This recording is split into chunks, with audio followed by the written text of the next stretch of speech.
Hey, what's up guys? Thanks for joining me for another video. Today I'm going to do the full review of the Konica Hexar RF, which I talked about in an earlier video. That was just a quick preview. I hadn't really shot it yet, but now I've shot this camera. I've shot 2 rolls through it. I've only developed one of the rolls. It was a color roll, color negative film, and usually I like to shoot maybe 4 or 5 rolls through a camera before I do a full review. However, this camera elicited some pretty strong feelings with me, so I wanted to talk about my experience with it.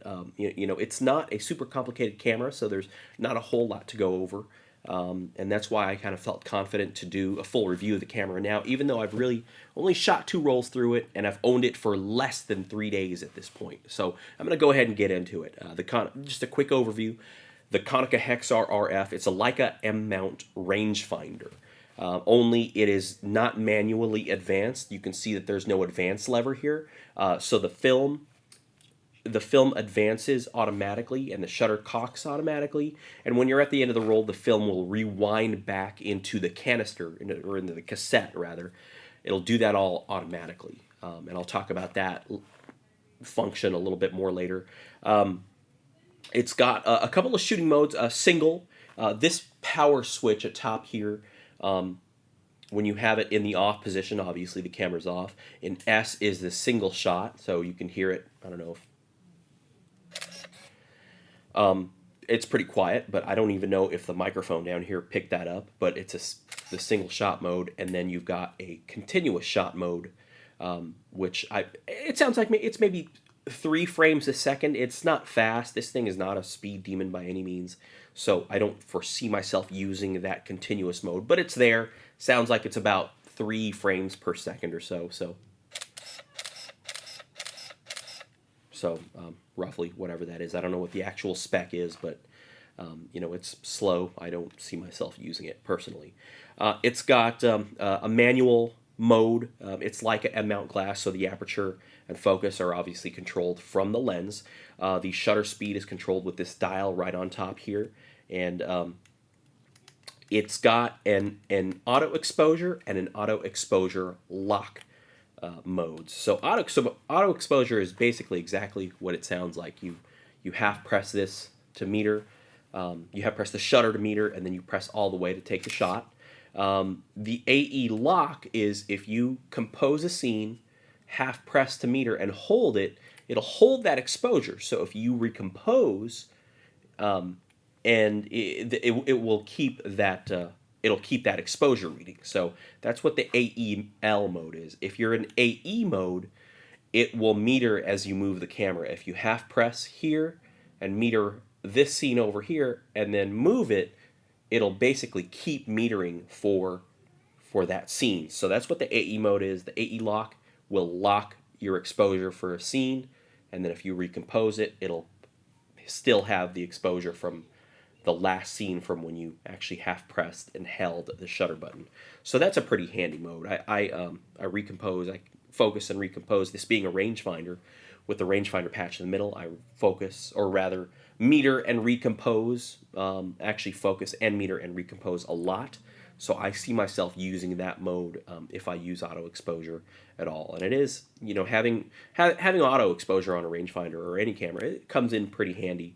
Like if I'm kind of out and about shooting with my family, or you know, taking pictures of my kids or whatever, and I just need to grab some quick shots and I don't have time to meter and set the shutter super quick, I might jam it into the one of the auto modes. So I find that to be handy. It's got a hot shoe up top. I don't foresee myself using that really. This dial is an exposure compensation dial. It's plus and minus 2, and you also use this dial. It's got the classic ISO selector where you lift it up and then spin it, and there's a window that shows you your ISO. So so that's pretty neat. One cool feature about the ISO on this camera is that even though you can manually select your ISO, this camera actually has DX sensors. You can, I don't know if you picked that up right there, but it's got DX sensors inside. And how that works is, even though it has manually selectable ISO, you can put that into a DX mode. So if you're always just shooting at box speed, if you're just using how it's rated, then that's handy. You can just put it in a DX and it'll sense the DX code of that's on the cassette, and you're off to the races. You don't have to manually set your ISO.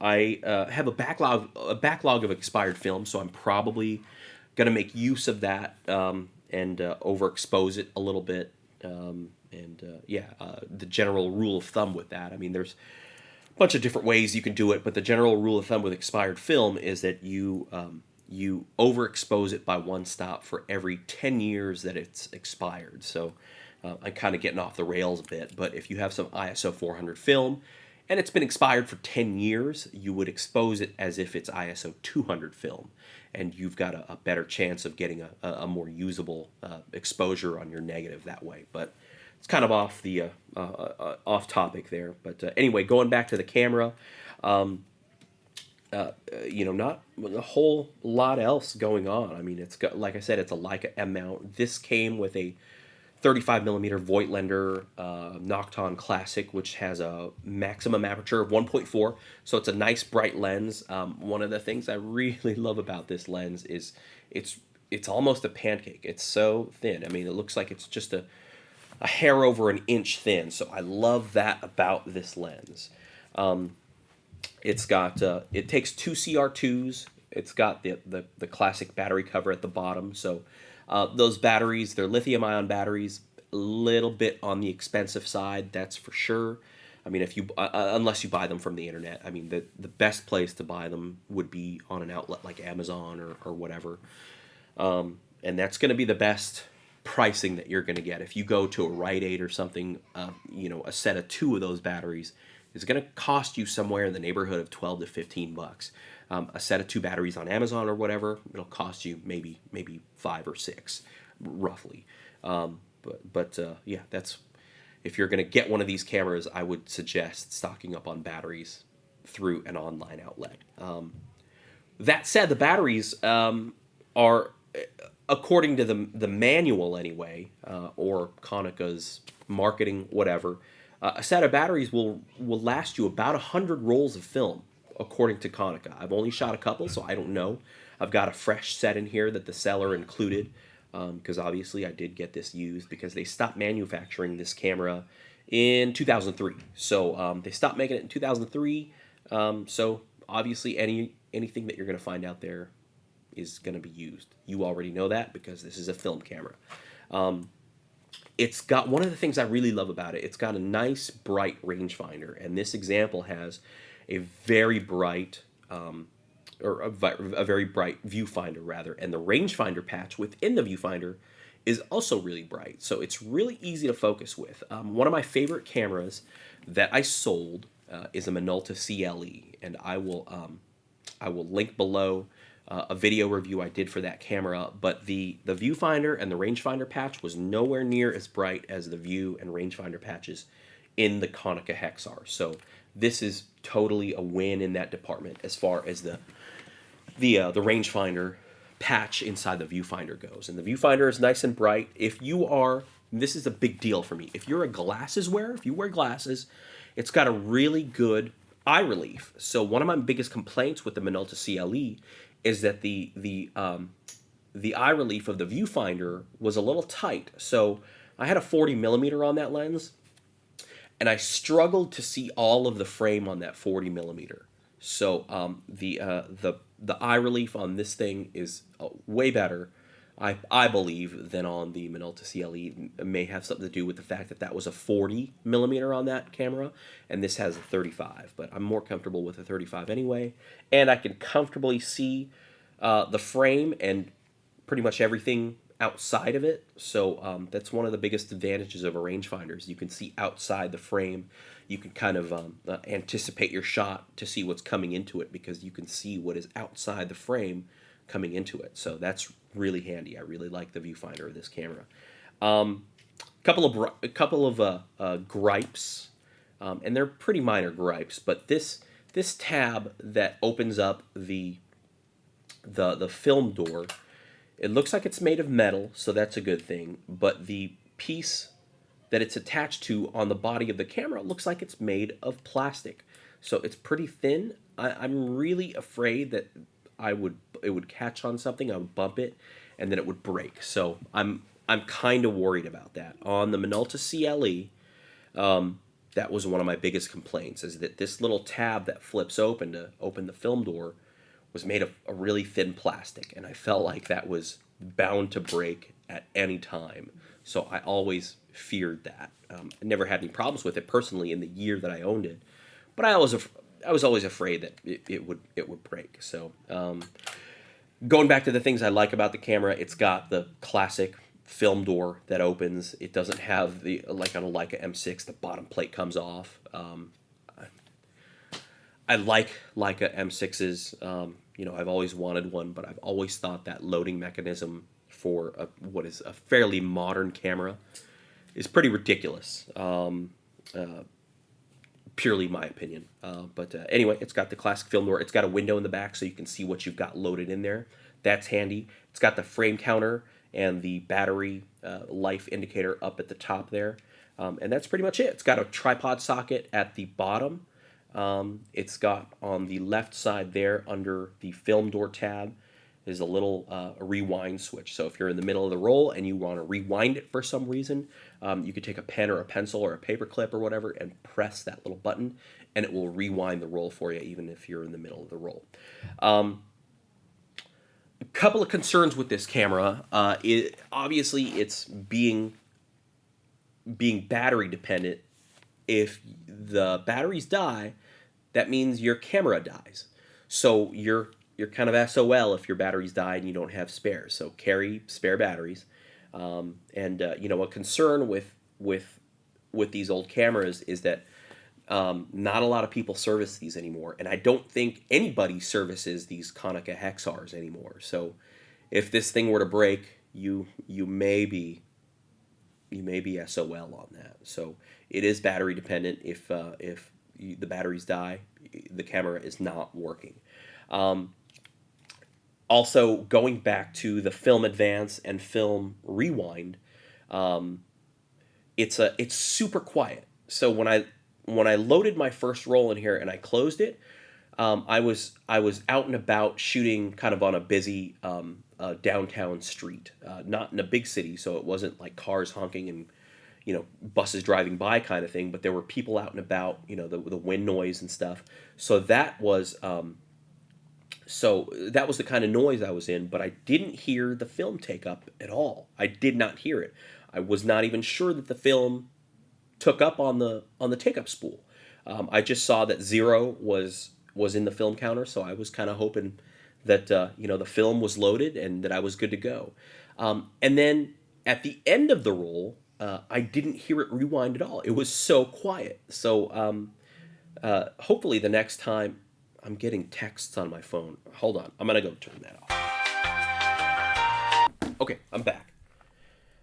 So anyway, hearing that roll rewind was dead silent. I wasn't even aware when I had shot the last frame.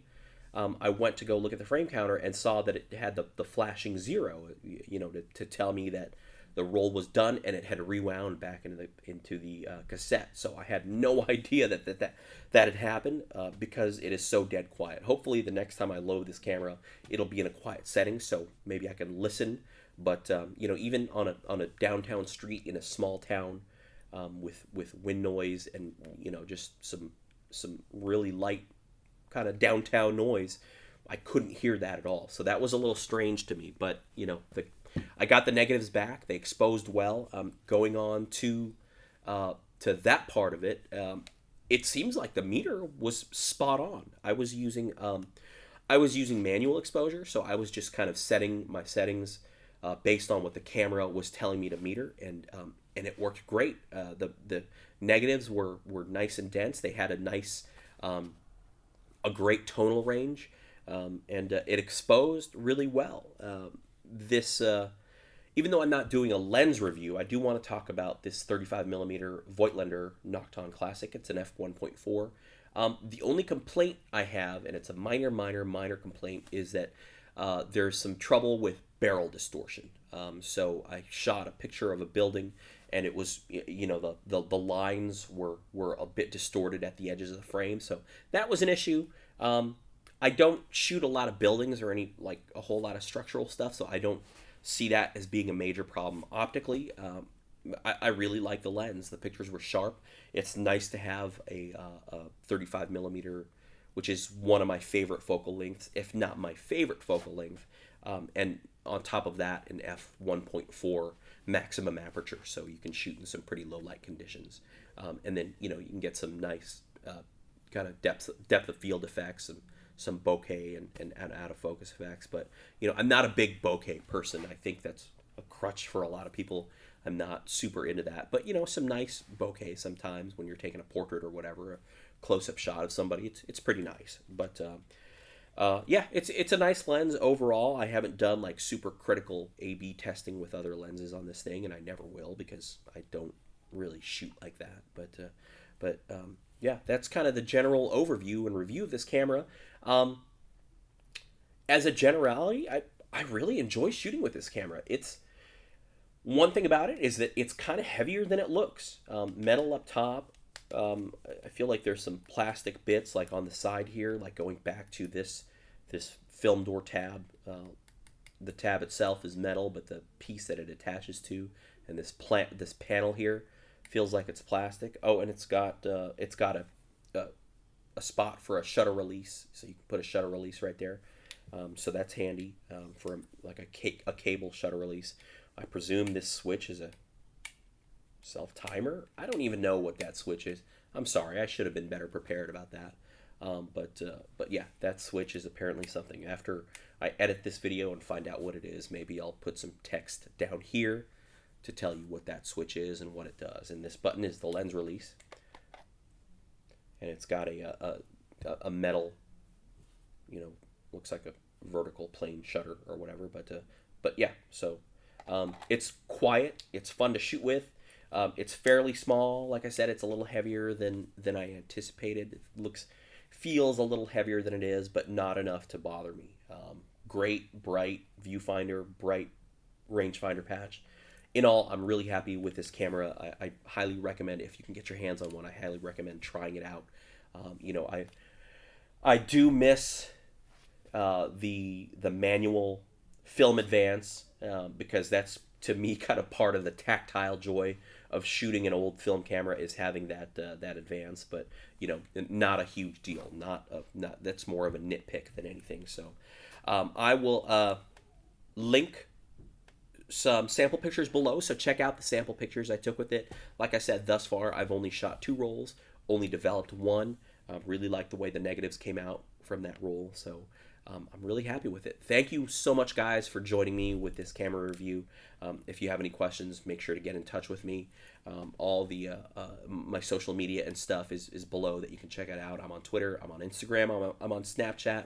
You can also email me through the website. So thanks for joining me, you guys, and I'll see you next time.